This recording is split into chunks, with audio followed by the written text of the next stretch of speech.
So today's lesson is on chapter 19.4 and 19.5. 19.4 is talking about congruence, and then we're going to apply everything that we've learned from this chapter into word problems. The key word that in our glossary that we're adding is congruent. And congruent means having the same size and shape. This symbol right here is a symbol that you use to show congruency. So if an object is congruent, then you would use this symbol to show that it is. The two examples here on top show non-examples of what congruency doesn't look like. And then below, we have two examples of what congruency does look like. Now, when we look at the arrows, even though they're facing in different direction, as long as they're the same size and shape, it still is congruent. Doesn't matter what direction they're facing. Okay? So if you look at page 420, figures that are the same shape and size are called congruent figures, and we talked about the symbol. And if two figures are congruent, then the corresponding parts of the figure should also be congruent. So if we think back to yesterday, and we think about the other day too, Monday and Tuesday's lessons on triangles and quadrilaterals, if they truly are congruent, what rules should apply to that then? If they are truly congruent, Kyra? They should be the same shape and the same size. Okay, so what do we know about the angle measures of triangles and quadrilaterals that also should apply to congruency? Aran? They would be the same. Right, they would be the same. The angle measures should be the same. The length of the sides should all be the same. Okay, so the inside of a triangle or quadrilateral as well as the outside of the triangle or quadrilateral should all be the same. Now, what are the methods that we use to make sure things are congruent?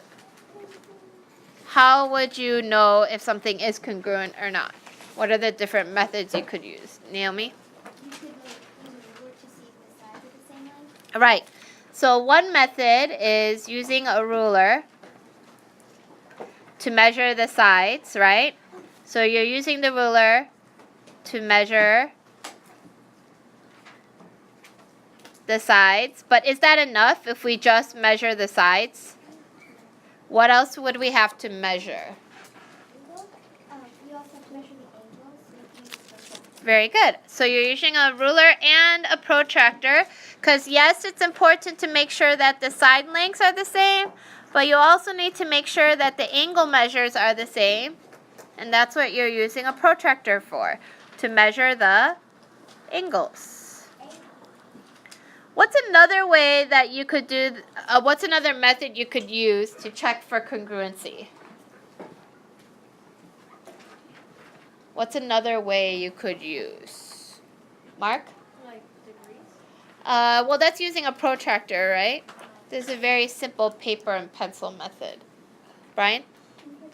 Yeah, trace. Tracing. So basically all you would do is you would take a piece of paper, you would put it over the object, and then you would trace it, and then you would take that and put it over the second object and see if it matches up or not, right? Okay, so if we were using the tracing or a ruler and protractor method to see if the figures are congruent, can you pick one or the other? Yeah, either method will work. You do the one that works for you and that you find easier, okay? Can you tell just by looking at something? No, it's not a guarantee, right? You may think that it may be alike, but unless you check it for sure, there's no way to really tell if it is congruent or not unless you choose one of these methods and check the work. Okay, for lesson 5, we're going to take everything that we've learned in this chapter and apply it to word problems. So most of these are going to be missing angle problems. So you're going to find the missing angle measure in a triangle or a quadrilateral to solve these problems. Look at the example on page 422. Mark is trimming some trees in his yard. When he goes inside for lunch, he leaves a ladder leaning against the tool shed. So is any of this important right now? No.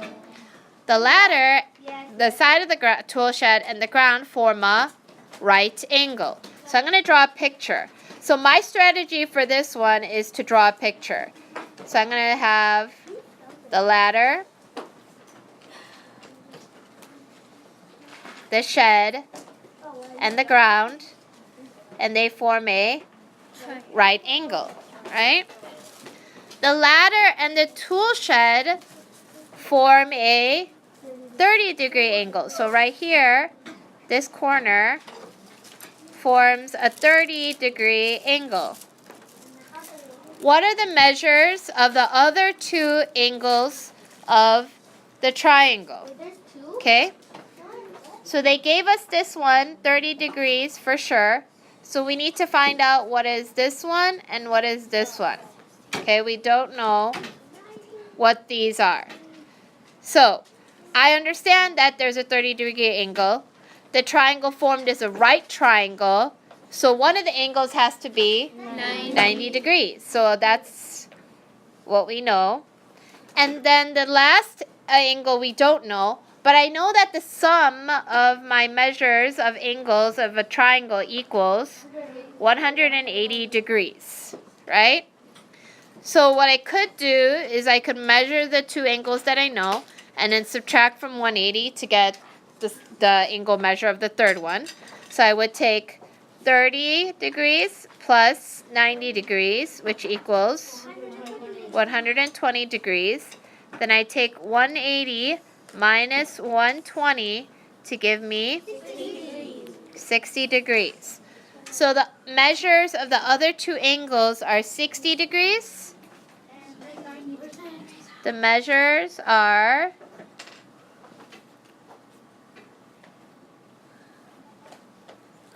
60 degrees and 90 degrees for the two angles of the triangle. Did I answer the question that was asked? Yes.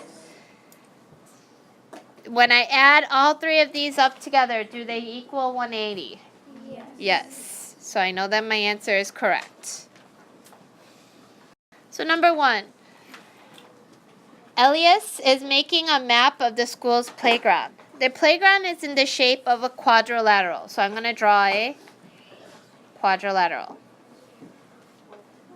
Okay? He figures out that one corner. Oh, actually, I should wait, huh? You don't know. Because I don't know what the angle measures are yet, right? So I shouldn't assume that it's going to be a square. So I know it's a quadrilateral. I know that one corner is 45 degrees. And another corner is 110 degrees. If another corner is a right angle, so I have one corner that's a right angle, which is equal to 90 degrees. What is the measure of the last corner? So the question is asking us, what is the measure of the last corner? This is what I know. I know it's a quadrilateral. I know that one corner is 45, one is 110, and one is a right angle, which is 90 degrees. I know that the sum of all of these should equal what? 360 degrees. Sum equals 360 degrees. Very good. So I can add up the angles that I do have right now, and then I can subtract from the total of 360. So I take 45 plus 90 plus 110, and I get 5, 10, 14, carry the 1. I get 245 degrees. Then I take 360 and I subtract from 245. And I borrow, change this to a 10, 1, 1. And I get 115 degrees. Why does my answer make sense? So 115 degrees. Why does my answer make sense, Vedant?